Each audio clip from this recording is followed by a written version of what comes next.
అటవీ భూముల కబ్జాపై సమగ్ర దర్యాప్తునకు డిప్యూటీ సీఎం పవన్ కళ్యాణ్ ఆదేశించారు. అటవీ భూముల కబ్జాల వివరాలను డిపార్ట్మెంట్ వెబ్సైట్లో పెట్టాలని అధికారులకు ఆదేశించారు. ఈ కబ్జాతో మాజీ మంత్రి పెద్దిరెడ్డి రామచంద్రారెడ్డికి సంబంధం ఉన్నట్లు వెల్లడించారు.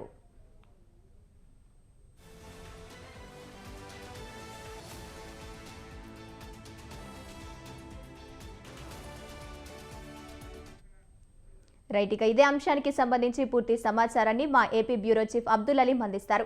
అబ్దుల్ అలీం, చెప్పండి. సహోదరి, ఆంధ్రప్రదేశ్ లో మాజీ మంత్రి పెద్దిరెడ్డి రామచంద్రారెడ్డి ఆక్రమణలకు పాల్పడ్డాడని ఏదైతే తూర్పు కనుమలు అంటే నల్లమల అడవులకు సంబంధించిన ప్రాంతంలో తూర్పు కనుమల్లో రక్షిత మంగళపేట అటవీ భూముల్లో 76.74 ఎకరాలు ఆక్రమణ జరిగినట్లు ప్రత్యేక ఏరియల్ సర్వే ద్వారా తను చూశానని, దీనిపైన చర్యలు తీసుకోవాలని ఉప ముఖ్యమంత్రి పవన్ కళ్యాణ్ ట్విట్ ఎక్స్ వేదిక ద్వారా తన అభిప్రాయాన్ని వెల్లడించారు. గత కొద్ది రోజుల క్రితం ఆయన చిత్తూరు జిల్లాలో రెడ్ శాండిల్ సంబంధించిన పర్యటనలో భాగంగా ఆ ప్రాంతంలో పర్యటించారు. ఈ సందర్భంగా చిత్తూరు జిల్లాకు సంబంధించి అలాగే అన్నమయ్య జిల్లాలో ఆక్రమణలకు పాల్పడ్డ పెద్దిరెడ్డి రామచంద్రారెడ్డిపై చర్యలు తీసుకోవాలని చెప్పి కూడా డైరెక్ట్ గా ఆయన ఎక్స్ వేదిక ద్వారా ప్రధానమంత్రి మోడీకి ట్వీట్ చేశారు. ఈ సందర్భంగా వైసీపీ నేతలు ఎవరు కూడా ఇంకా దీనిపైన స్పందించలేదు.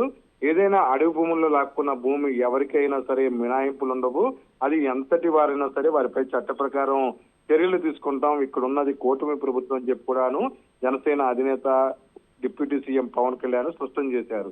భూమి రికార్డులలో లేని వ్యత్యాసాలు, పెంచిన వెబ్ ల్యాండింగ్ ఎంట్రీలు మరియు రక్షిత అటవీ ప్రాంతాలలో పూర్వీకుల యొక్క భూమి యొక్క తప్పుడు వాదనలు, అంటే తనకి పూర్వం నుంచి కూడా భూమి వచ్చినట్లుగా పెద్దిరెడ్డి రామచంద్రారెడ్డి ఒక డాక్యుమెంట్ రూపొందించారని, దాని అన్ని కూడా తప్పుడు తడకగా ఉన్నాయని చెప్పి కూడా ఉప ముఖ్యమంత్రి పవన్ కళ్యాణ్ అభిప్రాయపడ్డారు. ప్రస్తుతం ఉన్న పరిస్థితుల్లో ఉప ముఖ్యమంత్రి పవన్ కళ్యాణ్ చిత్తూరు జిల్లా అటవీ భూములను వెనక్కి తీసుకునే కార్యక్రమం చేస్తున్నట్లు కూడాను జనసేన పేర్కొంది. ఈ సందర్భంగా పెద్దిరెడ్డి రామచంద్రారెడ్డికి కష్టకాలం తప్పదని చెప్పి కూడాను జనసేన పార్టీకి చెందిన ముఖ్య నేతలందరూ కూడా అభిప్రాయపడుతున్నారు. కాబట్టి ఏదేమైనా సరే ఇప్పుడున్న పరిస్థితుల్లో అటవీ చట్టాలను ఉల్లంఘించిన వారిపై చట్ట ప్రకారం చర్యలు తీసుకోవాలని, అలాగే రక్షిత అటవీ ప్రాంతాలు వన్యప్రాణుల మండలాలని లాక్కోవడానికి ఇది నీ బాబుగాడి సొమ్ము కాదని చెప్పి కూడాను అప్పుడే జనసేన పార్టీ చెందిన నేతలందరూ కూడాను ట్రెండింగ్ ట్రోలింగ్ మొదలెట్టారు. గంగోత్రి, అబ్దుల్ అలీం, అటవీ భూముల కబ్జాలో పెద్దిరెడ్డి రామచంద్రారెడ్డికి సంబంధం ఉన్నట్లు తెలుస్తోంది. మరి ప్రభుత్వం వారిపై ఎలాంటి చర్యలు తీసుకోబోతోంది?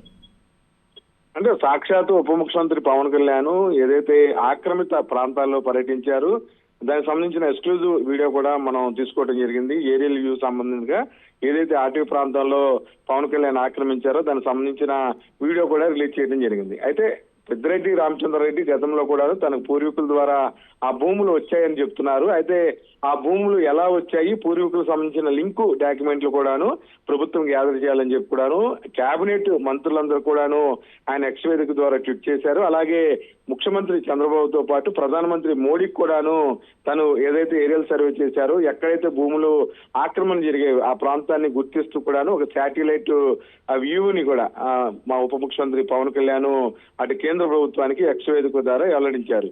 ఈ నేపథ్యంలో అటు కేంద్రంలో ఉన్న రెవెన్యూ, అటవీ శాఖ, ప్రధాని మోడీతో పాటు ఇటు రాష్ట్రంలో ముఖ్యమంత్రితో పాటు కేబినెట్ కూడా దీని మీద సమగ్రంగా చర్చించి పెద్దిరెడ్డి రామచంద్రారెడ్డి దగ్గర నుంచి ఆ భూములన్నీ కూడా వెనక్కి తీసుకోవాలని చెప్పి కూడా ఆయన ఒక ఉద్యమాన్ని మొదలు పెట్టినట్లుగా తెలుస్తుంది. గంగోత్రి, అబ్దుల్ అలీం, అటవీ భూముల కబ్జా విషయంలో పెద్దిరెడ్డితో పాటు మరి ఇంకెంతమంది రాజకీయ నాయకులు ఉన్నారు దీంట్లో?